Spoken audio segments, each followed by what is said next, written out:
Bom, no vídeo de hoje eu quero falar aqui com vocês sobre essa informação que temos lá do portal Cruzeiro 365, que a Raposa tem conversas com o atacante de beirada, que assim, teve mais atualizações que eu vou comentar aqui com vocês, né? Qual é o perfil desse jogador e algumas suposições que o pessoal tem comentado que poderiam ser esse atleta. Eu não acho que o Cruzeiro vai fazer uma contratação gigante assim não, tá? Para falar bem a verdade, o pessoal falando de Di Maria e tudo mais, eu acho que não. Mas vou comentar aqui alguma dessas possibilidades e falar o que temos, né, de concreto até aqui sobre essas especulações envolvendo um ponta, que é quase certo que o Cruzeiro vai buscar mais um atacante para a beirada antes do começo, né, do Campeonato Brasileiro.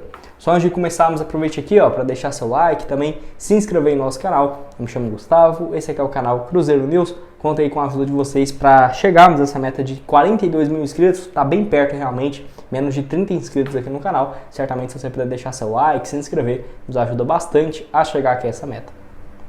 Bom, então vou deixar aqui essa informação, né, lá do portal Cruzeiro 365, que ele trouxe na semana passada. Ó. Cruzeiro tem conversas positivas com o atacante de beirada que atua no exterior. A diretoria monitora o atleta há um certo tempo e as conversas que estão acontecendo há algumas semanas evoluíram e uma proposta deve ser apresentada. A pessoa com quem eu conversei optou por não revelar o nome do jogador para não interferir nas negociações, mas garantiu que o Cruzeiro é o favorito para fechar com ele nos próximos dias e todo mundo vai saber quem é. E ele vai lá e complementa a informação, né, que ele tinha trago na terça-feira, inclusive eu trouxe o vídeo aqui no canal, e nessa última quinta, né, de noite ele foi lá e colocou o seguinte, né, boa notícia, consegui avançar um pouco em relação àquele atacante que o Cruzeiro busca contratar. Os primeiros contatos foram feitos entre o final de dezembro e o início de janeiro, e as conversas chegaram a esfriar, mas depois se intensificaram, né.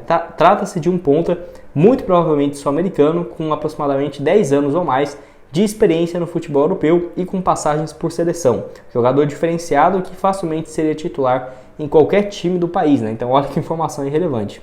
Aí ele falou, né, que daqui para frente recomenda que fique atento no Fabrício Romano e no Samuel Venâncio, que ele garantiu que algum desses vai trazer mais informações a respeito do jogador. Então assim, eu estou gravando esse vídeo na manhã dessa sexta-feira, dia 9 de fevereiro, até agora não teve absolutamente nada de confirmação sobre isso, ou um nome sendo ventilado. Mas pode ser que no decorrer desse final de semana, talvez até o César Luiz Melo, né, possa trazer alguma informação nesse sentido em relação a um jogador para essa função. Aquela coisa, eu particularmente acredito que o Cruzeiro vai trazer um cara, pelas informações aqui, né, que estava no futebol europeu, com salário gigante, 1 milhão por mês, passagem na seleção.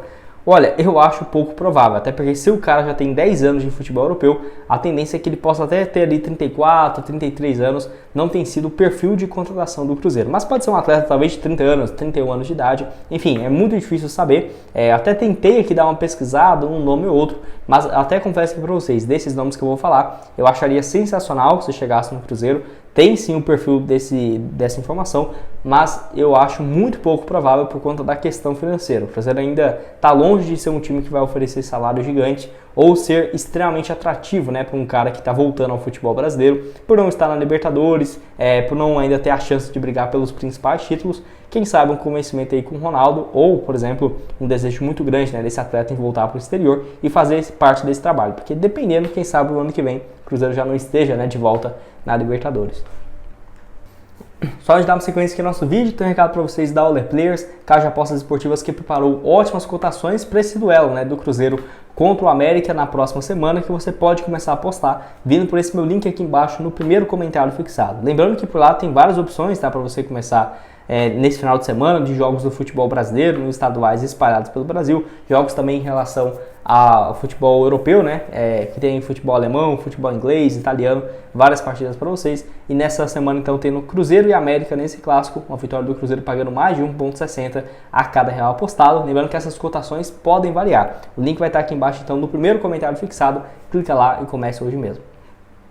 Bom, então o primeiro aqui, ó, que seria o meu palpite, mas que eu não acredito muito também, tá? Mas é que bate com esse perfil, por isso que eu tô mostrando aqui, que é o Eric Lamela. Ele tem 31 anos de idade, eu até cheguei a falar sobre ele aqui com vocês no canal, que assim, o atleta estava querendo deixar o Sevilha, que é o clube no qual ele jogou nesses últimos meses, e na minha opinião poderia ser uma alternativa para o Cruzeiro.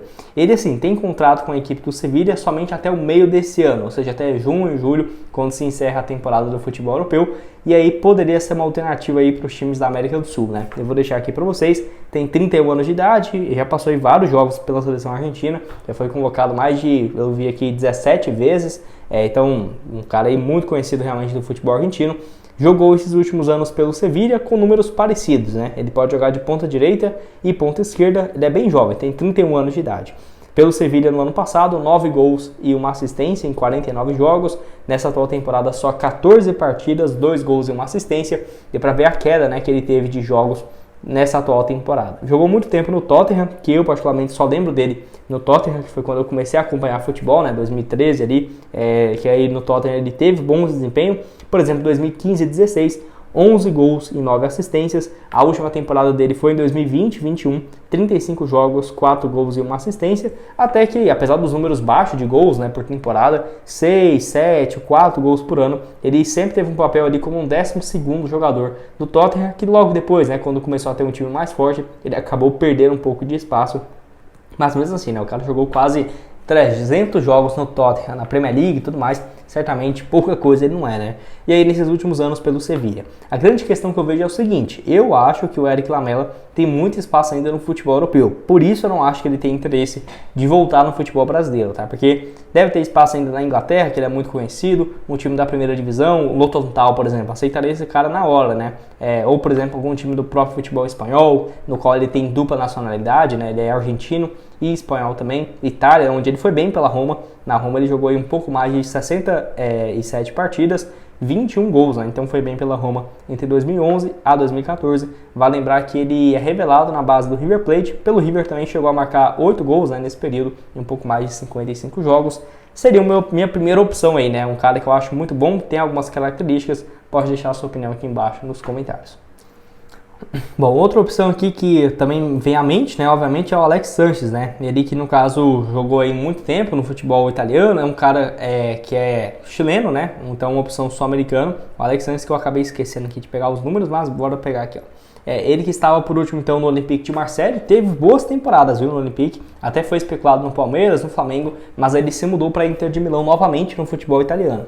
Hoje tem 35 anos, é um atleta que pode jogar de ponta, pode jogar também centralizado. Obviamente aquela passagem dele pelo Arsenal foi muito marcante, né? Ele era muito bom naquela época e na seleção do próprio Chile. Na Inter de Milão nessa temporada, só 17 partidas e 2 gols. Ano passado pelo Olympique de Marseille foi muito bem mesmo. 44 jogos, 18 gols marcados, e tinha muito tempo que ele não marcava tantos gols assim, né? Ficou 3 anos na Inter de Milão, sempre tendo uma média de 35 jogos, 7 gols e 6 assistências, de 2019 a 2022, né? Até ir para o futebol francês. Passou no Manchester United também muito ruim, 9 assistências e 5 gols em um pouco mais aí de 54 jogos. No Arsenal foi muito bem, foi pouco tempo, né? Jogou 4 temporadas no Arsenal, mas, por exemplo, a primeira dele, 2014-2015, 25 gols.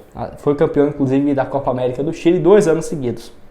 Aí depois, temporada 15-16, 17 gols. A temporada 16-17 foi o melhor ano da sua carreira, com 30 gols marcados. E depois, 17-18, ele marca 8 gols em 22 jogos e se muda para o Manchester United, né? Só para você ter uma ideia, ele está fora da América do Sul desde 2008. Tem quase 15 anos que ele está fora da América do Sul. Passou pela Udinese, jogou também no Barcelona. Inacreditável porque ele não seguia no Barcelona, né? Até chegou a jogar com o Neymar, com o Pedro, com o Messi, enfim, com o Suárez. Temporada 2013 e 2014, 21 gols pelo Barcelona. Marcou aí nesse período quase 55 gols pelo Barcelona também. Teve uma boa passagem, né? Um cara, na minha opinião, com uma carreira gigante, que só daqui a algum tempo vai parar para pensar, né? E ver o tamanho que foi o Alex Sanches e o Vidal para o futebol chileno. E em termos de clubes, né? Os caras jogaram basicamente nos maiores times do mundo durante muitos anos. Enfim, seria um dos meus chutes, né? Essa opção aí do atacante chileno.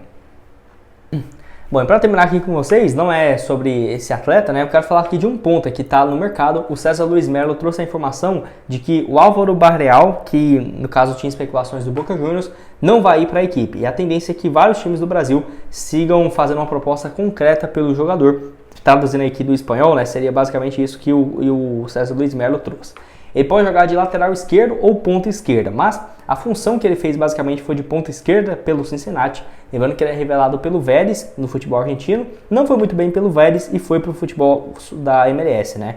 Primeira temporada dele, então, 33 jogos, 3 gols e 3 assistências como lateral esquerdo. Aí depois, em 2022, começou a jogar mais avançado, 8 gols e 5 passes. E na temporada passada, 46 partidas, 8 gols e 12 assistências. O cara teve 20 participações em gols. Apesar da MLS não ser uma grande liga, né? Ainda assim é um desempenho bem bacana. Tem contrato com o clube até o final desse ano. Então, assim, a grande questão que eu vejo é o seguinte: ele vale 5,5 milhões de reais. O Cruzeiro jamais pagaria isso em um jogador. Mas ele vale então aí 30 milhões, vamos colocar assim, 25 milhões de reais, vai. Só que tem contrato só até o final do ano. Em junho já pode assinar um pré-contrato. Não seria uma boa mandar às vezes metade do que ele vale, 12 milhões, 15 milhões? Que aí poderia ser um valor dentro da realidade? Eu acho que sim. Vou deixar aqui também para vocês o mapa de movimentação dele na MLS, nota média muito boa, 7,23. Dá para ver que ainda ele joga algumas partidas como lateral esquerdo, né? Joga muito bem por aquele setor. 38 jogos, 36 como titular, 7 gols e 7 assistências. Acho que poderia ser uma alternativa, né? Mas lembrando, não colocaria como uma dessa lista, né? O cara nunca jogou no futebol europeu e tudo mais. Pode deixar a sua opinião aqui embaixo. Vou deixar outras sugestões de vídeos aparecendo aqui na tela e nos vemos então numa próxima.